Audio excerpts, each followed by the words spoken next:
It's pitch black above the waves, but inside U-502, the red battle lanterns paint everything the color of blood. Kapitän Leutnant Otto Westphalen stands barefoot on the steel grating of the control room, coffee sloshing in a chipped enamel mug. Around him, his watch crew are grinning like wolves. On the hydrophone repeater, a faint rhythmic ping, ping, ping drifts through the water. Another convoy escort. Another floating bathtub, they call them. Those stubby little British sloops and American tin cans that couldn't catch a cold, let alone a Type 9 U-boat running deep and silent. Westphalen leans over the chart table and taps the grease pencil cross that marks their patrol line. 4 knots, maybe 5. We'll be through the screen before they know we're here. A young lieutenant, barely 22, laughs out loud. Kalu, they still think depth charges are scary, like throwing rocks at a shark. The control room ripples with tired, arrogant laughter. They've sunk 38 ships between them. They are the Grey Wolves. They are untouchable. Up above, on the surface, the wind is howling at 30 knots, and the sea is a chaos of white. HMS Wild Goose, a modified Black Swan-class sloop, rolls violently through the troughs. Her captain, Commander Frederick John Walker, Johnny to every man in the second support group, stands on the open bridge, oilskins streaming, eyes burning from salt and lack of sleep. He doesn't laugh. He hasn't laughed in weeks, because Walker knows something the wolves do not. Tonight, for the first time in the war, his ships are carrying a weapon the Germans have never even heard of. A weapon that doesn't fall, it leaps. 3 months earlier, a freezing shed on the banks of the Mersey. Rain hammers the corrugated roof like machine gun fire. Inside, a civilian scientist in a tweed jacket, Dr. Jeffrey Roberts, barely 35, hair already going gray, stands next to what looks like a metal porcupine bolted to a wooden cradle. 24 spigot mortars arranged in a rectangle, each loaded with a 65-pound bomb the size of a rugby ball. They call it Hedgehog. Most of the Royal Navy calls it a waste of steel. Commander Walker is the only senior officer in the room who isn't rolling his eyes. He watches a test firing. The bombs arc forward in a perfect ellipse, splash in a neat 100-foot circle 40 yards ahead of the launch ship, then sink fast. No explosion on contact with the water. They only detonate when they hit something solid. Roberts turns, soaked to the skin, and shouts over the noise. "Contact fusing! Commander, 6% hit rate with depth charges becomes 25, maybe 30%. We don't chase the U-boat anymore. We carpet the exact spot where it is." A grizzled admiral snorts. "Pretty fireworks, Doctor, but my destroyers can't fight the convoy and babysit your toys." Walker says nothing. He just stares at the ripple marks on the gray water and feels something shift inside him. The same feeling he had the first time he heard Azdic ping a real submarine. Hope. Dangerous, stupid hope. That night, in a smoky Liverpool pub, Walker gathers his 5 captains, Wither, McIntyre, Plomer, Watley, and McIntyre, around a table littered with beer mats and secret orders. He slams a photograph of Hedgehog down like a winning poker hand.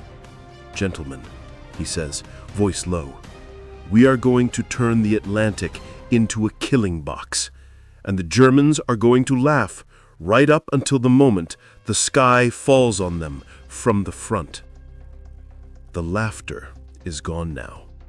U-502 has been running for 6 hours, depth 180 meters, silent routine, batteries down to 38%. Westphalen's shirt sticks to his back with sweat despite the cold. The hydrophones keep singing the same maddening song. 5 escorts, maybe 6, weaving tight circles above the convoy like sheepdogs on amphetamines. They're not the usual lazy sweeps. These bastards are hunting. At 0247, the soundman rips off his headphones. Erkalu, they've stopped. All engines stopped. Dead silence in the boat. Every man knows what that means. The Tommies have a firm ASDIC contact. Depth charges coming. Westfalen forces calm into his voice. Rig for depth charge. Blow negative. Take her to 200 meters. The plainsmen obey instantly. The deck tilts hard. Men grab stanchions, lips moving in silent prayer. On the surface, HMS Wild Goose lies stopped in the water, rolling drunkenly. Walker stands in the darkened ASDIC hut, eyes fixed on the glowing green trace. The operator, leading seaman Bill Nash, whispers the numbers like a priest giving last rites. Bearing 195, range 400 yards, depth 180 and still going down, sir. Walker's hand tightens on the voice pipe. Starboard 10, slow ahead together. Stand by, Hedgehog. In the mortar pit forward of the bridge, Petty Officer Arthur, or Spud, Murphy, slams the last bomb home. 24 black noses point skyward, rain streaming off them.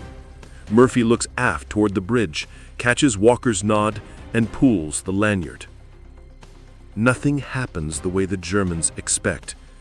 No thunderous splashes astern, no waiting for the pattern to walk towards them.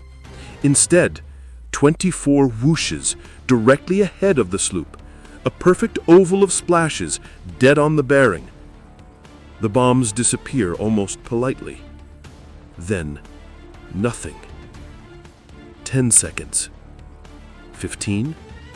Westfalen exhales. They missed. The ocean detonates. It isn't sound. It's the end of the world arriving all at once.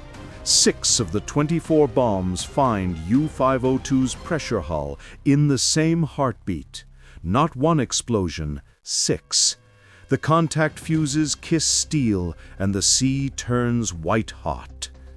Inside the boat, the lights burst red to black. Men are hurled off their feet as the deck bucks upward like a living thing. A 600-pound shockwave punches through the control room. The chart table rips from its bolts and smashes Westfalen against the periscope housing. Water jets in needle-thin streams from ruptured glands. The hydrophone operator is screaming, hands clamped to shattered eardrums. Westfalen tastes blood and hydraulic oil.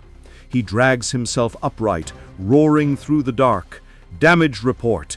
Blow all tanks. Emergency surface. But the chief engineer's voice comes back broken. Main induction destroyed. Diesel intake valve gone. We're blind aft, Herr Kalju. Depth gauge unwinds past 220 meters. Crushing depth for a Type 9 is 230. On Wild Goose, the bridge team are frozen, staring at the water. Where the bombs went down, a perfect circle of white foam suddenly erupts 30 meters across. Then a deeper, heavier concussion rolls the sloop bow to stern. Bill Nash tears off his headphones, eyes wide. "Breaking up noises, sir. She's gone." Walker doesn't cheer. He just stares at the dark water and whispers, almost to himself, 6 out of 24. God help us, it actually works. But the Atlantic is never that merciful. At 0309, the ASDIC pings again, sharp and close. Another U-boat, U-167, Kapitanleutnant Cartnide, has been shadowing the attack, waiting for the escorts to scatter. Nide hears the death of U-502 and feels ice crawl up his spine. He has never heard explosions arrive from ahead before. German doctrine has no answer for this. Walker's voice cuts across the bridge like a blade. "Reload, Hedgehog. Port 20. Steady on 170. We're not finished tonight." The North Atlantic has turned into a killing floor, and the wolves finally understand the rules have changed. U-167 runs for her life at 240 meters, every rivet groaning. Kapitanleutnant Kurt Neid has ordered absolute silence. No pumps, no motors, not even the bilge fans. 47 men hold their breath in the stinking dark, listening to the madman above who refuses to behave like any escort commander they've ever known. Walker's second support group moves like a pack of its own. HMS Woodpecker and HMS Kite box the fleeing contact, while Wild Goose and Starling circle at 12 knots, ASDIC beams stabbing the water.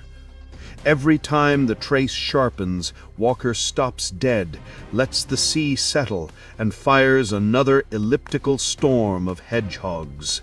Miss. Miss. Then, at 0417, another perfect circle of splashes and another underwater sunrise. U-167 dies faster than her sister. 8 direct hits. The pressure hull splits open like a tin of sardines. Neid's last transmission, caught by German shore stations, is only 3 words. Vorne explodiert alles. Everything explodes from the front. By first light, 4 U-boats from Group Lowenherz lie on the bottom. U-502, U-167, U-189, and U-203. 4 kills in a single night with a weapon the Kriegsmarine doesn't even have a name for yet. Survivors are few. A handful of men from U-189 bob in rafts among oil and bodies, staring up at the tiny, slow bathtubs that just murdered the Grey Wolves legend. On Wild Goose's bridge, Commander Walker finally allows himself 1 cigarette. His hand shakes as he strikes the match. He looks older than his 46 years, eyes red from salt and cordite, but there is something new in his face, something merciless. He speaks quietly to the signalman. "Make to Admiralty, priority immediate. Hedgehog fully operational. 4 U-boats destroyed confirmed. Request urgent production increase. The tide has turned." Far away in Berlin, Großadmiral Donitz stares at the map table as the pins marking his proudest boats simply vanish. An aide hands him the intercepted signal. For the first time in the war, the man who invented Wolfpack tactics feels something he has never felt before. Fear.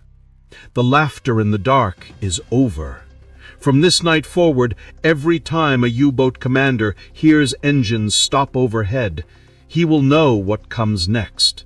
Not depth charges falling behind him, but the sky itself falling straight onto his head. Word travels faster than any U-boat now.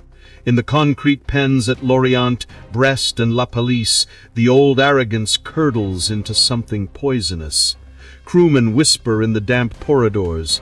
They have a new weapon. It fires forward. You never hear it coming. No one dares laugh at the floating bathtubs anymore. Kapitanleutnants who once bragged about their Knight's Crosses now stare at the ceiling of their bunks, listening to Atlantic rain drum on the bomb-proof roofs and wondering whose turn it is next. Donitz throws everything into the fight.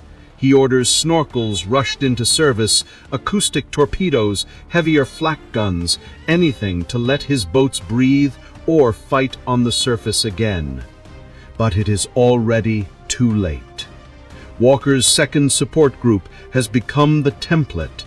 Every new escort group gets Hedgehog, then Squid, twice the throw rate, 6 barrels, fused to explode at exact depth. The Royal Navy even starts fitting them to Flower-class corvettes. Everyone swore were too small. May 1943 arrives like an executioner. Convoy ONS-5, 41 merchant ships, plowing west through storms so violent the escorts can barely stand on their bridges. 41 U-boats converge, the biggest wolf pack of the entire war. They expect another massacre of freighters. Instead, they meet Captain Peter Gretton's B-7 group and Commander Guy Griffith's Hedgehog-armed veterans. In 4 days of blind, howling gale, the escorts sink 7 U-boats and damage 6 more. Merchant losses, only 12 ships. The mathematics no longer work for Germany. On 24 May 1943, Donitz sits alone in his office at Naval, staring at the latest situation map. Red pins, lost boats, outnumber the black ones still at sea. He dictates a single sentence into the war diary that every U-boat historian will later quote. Wir haben den Krieg gegen die Geleitskonvois verloren. We have lost the war against the convoys. At 1914 that evening, he issues the order every German submariner has been dreading. All U-boats withdraw immediately from the North Atlantic convoy routes. Proceed with utmost caution to new operational areas. The Grey Wolves are called home. In Liverpool, Frederick Walker stands on the bridge of HMS Starling, watching the latest batch of Hedgehog crates being swung aboard. A young sub-lieutenant asks him, almost in awe, "Do you think it's really over, sir?" Walker lights another cigarette, eyes fixed on the gray horizon that has taken so many of his friends. "No, son," he says quietly. "It's only just begun." But for the first time since 1939, the sea belongs to us again. He never smiles. Men like Walker don't smile when the tide finally turns. They just keep hunting.